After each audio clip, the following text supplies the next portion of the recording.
안녕하세요. 파고다 토익 LC 실력 완성 700점을 여러분과 함께할 전지연입니다. 자, 우리 지난 시간에는 우리 파트 1을 함께 공부해 봤잖아요. 파트 1에 사람이 나오는 픽처와 사물이 중심인 픽처의 중요한 포인트들을 딱딱딱 우리가 한번 짚어봤었고요.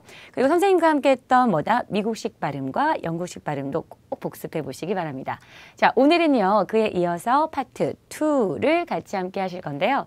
자, 파트 2 같은 경우는 다른 파트들과는 다르게 시험지에 아무것도 없어요, 여러분. 자, 아무것도 없다 보니까 어떻다? 이거 어떻게 풀어야 되지? 라는 멘붕도 굉장히 많이 오시고요. 그리고 순간적으로 어떤 스피드도 요하고 집중력도 요합니다. 그래서 문제를 풀다가 자칫 잘못하고 다른 생각을 탁 하게 되게 되면 뒤에 후루룩 말리게 돼요. 그래서 사람들 또 뭐라고 한다? 멘붕에 쌓인다. 이런 얘기를 합니다. 자, 오늘 그 멘붕 선생님이 접수하고요. 여러분의 실력 향상을 위해서 도와드리도록 하겠습니다. 자, 파트 2는요, 여러분. 오늘은 4가지 정도의 순서대로 진행을 한번 해볼 건데요. 어떻게 파트 2가 전체적으로 이루어졌는지, 그리고 신토익은 어떻게 대비를 해야 될지, 그리고 오늘 중요한 포인트, 실제적으로 문제에 해당되는 who, 그리고 when, 그리고 where 3가지 한번 짚어보면서 마무리로 exercise와 practice를 함께 풀어보도록 하겠습니다. 자, 그러면 우리 본격적으로 한번 가볼까요? 자, 첫 번째, 문제 유형부터 살펴보도록 하겠습니다. 자, 문제 유형은요, 3가지가 있습니다. 의문사, 의문문이라고 하면 쉽게 먼저 얘기해 드릴게요. WH question이라고 생각을 하시면 되겠어요. 누가, 언제, 어디서, 무엇을, 어떻게 했느냐라고 할 수가 있겠는데요. 자, 이런 것들은 우리가 누구냐라고 물어봤을 때 yes, 어땠냐 물어봤을 때 no, 라는 말이 어색하죠. 맞습니다. 자, 여러분 책에 한번 써보세요. 의문사, 의문문은 yes와 no가 안 된다라고 하는 것들을 딱 한번 써놓으시기 바랍니다. 자, 이번에는요. 일반 의문문이라고 하는 건데요. 자, 일반적으로 우리가 질문할 때예요. 너는 학생이니? 그랬을 때 뭐라고 물어보죠? Are you a student? Yes, I am. No, I'm not. 이라고 말하죠. 자, 역시 마찬가지예요. 조동사도 마찬가지입니다. 너 거기 가고 싶니? 너 가길 원하니? 라고 물어볼 때 뭐라고 하죠? Do you want to go there? 이렇게 말하죠. 그러면 Yes, I do. No, I don't. 라고 하는 거예요. 자, 여기서 말하는 이 비동사와 그리고 이런 조동사 Do you? Have you? Will you? Can you? 처럼 물어보게 되면 어떻게 대답할 수 있죠? Yes, I can. Yes, I will. 처럼 할 수 있다라는 겁니다. 그래서 방금 말했던 이런 동사들은요. 당연히 뭐가 가능하다? Yes, no. 정답이, 대답이 가능하다라고 하시면 된다라는 거죠. 자, 그러면 특수 의문문은 또 어떤 게 있을까요?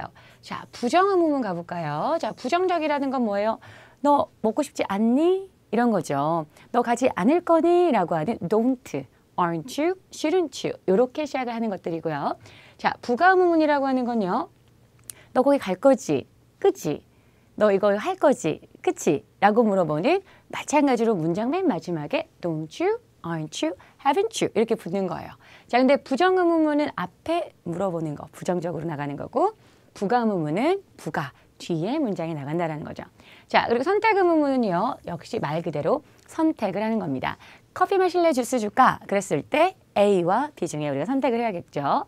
그리고 청유 의문문. 자, 청유는 마찬가지예요. 뭐 하는 게 어떻겠니? Why don't you?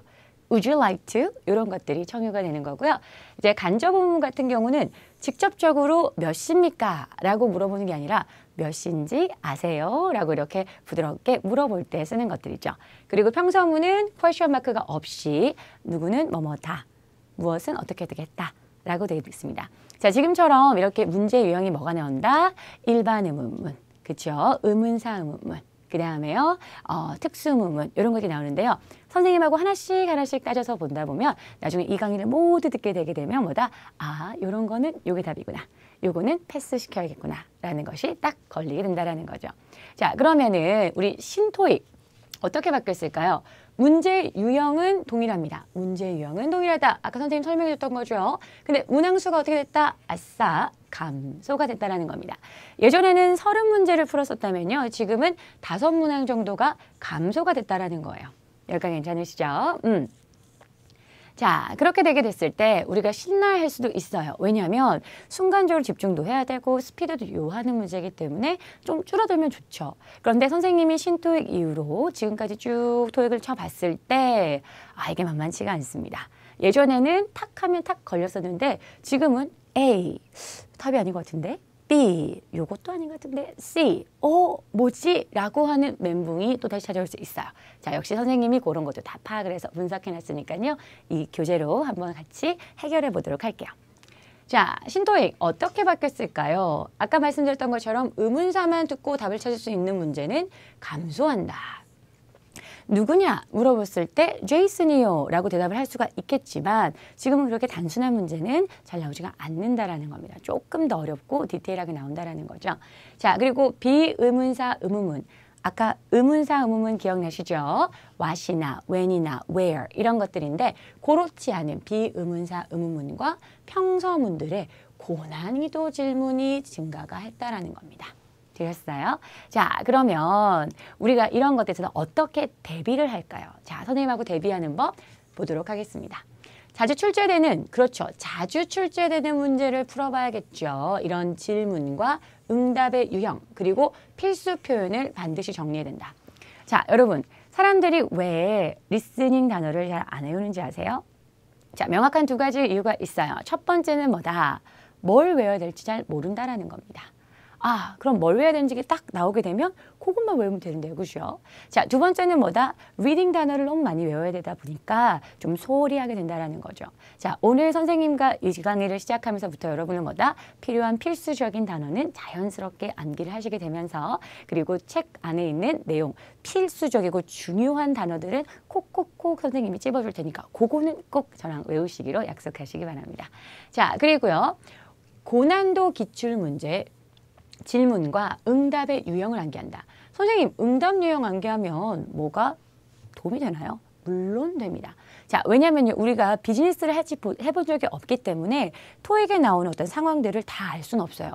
그런데 이런 고난도 질문의 문제에 대한 응답 유형들을 하나씩 익혀가다 보면 저절로 시험장에서 이건가?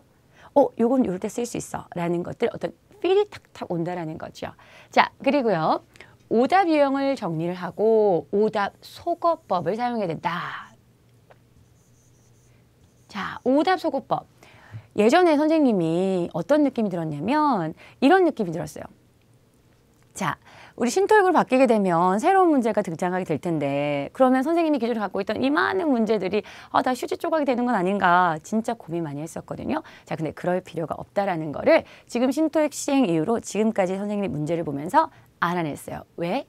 질문의 형태가 바뀔 수도 있죠. 그런데 뭐다? 보기는 그대로 쓴다라는 거예요. 아까 했던 거 기억나세요? 예전에는 후, 땅 이렇게 되면 정답 제이슨, 빵 나왔는데 이제는 다른 유형 형태가 나온다라는 거예요. 그런데 나머지 보기들은요. 그대로 똑같습니다. 자, 그렇기 때문에요. 걱정하실 필요가 없다라는 거죠. 그래서 속어법 하는 것이 정말 중요하다는 거예요. 자, 그러면 문장을 듣고 바로 이해할 수 있는 직청직해 능력까지 기른다면 엄청난 파워가 생기게 되는 거죠. 자, 말이 쉽죠? 직청직해. 저도 압니다. 얼마나 힘들어요. 듣자마자 바로 이해하는 것 봐. 자, 그런데요. 놀랍게도 많은 수강생분들이 하셨던 말씀이 있어요. 뭐냐고요? 시험장에 가면 스피커에서 제 음색이 들린다고 합니다. 저 깜짝 놀랐어요. 무슨 말인가 했는데 제가 말하는 톤이나 이런 것들이 시험장 음원하고 굉장히 비슷하대요. 자, 그래서 제가 연습을 시켜드릴 때도 시험장에서 이렇게 나오기 때문에 이렇게 들리실 겁니다. 라는 것들이 있거든요. 그래서 그런 것들이 많이 도움이 되실 테니까 수업하시면서 차근차근 익혀나가 보도록 하겠습니다.